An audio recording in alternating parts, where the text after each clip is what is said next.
Well, this is our annual Spring Express, and decent crowd out here today. We have a car show going on as well, and then Van Silver's playing behind me, and then about 25 vendors are here.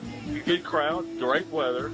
All the vendors are doing well, and we've got a mechanical bull up there. It's the first time we've had it here, so I think the folks are trying that out and enjoying it. You tried it yet? No, sir.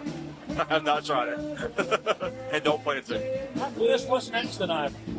Our Summer Nights concerts will start in May. That's every Thursday night. So that actually starts next week.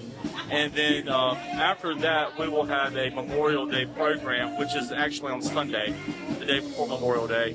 And then our fireworks event is the Sunday before the 4th. I think it's June 30th this year. I may be wrong on that date. But those are the things that are approaching. And then, of course, fall will be here before you know it.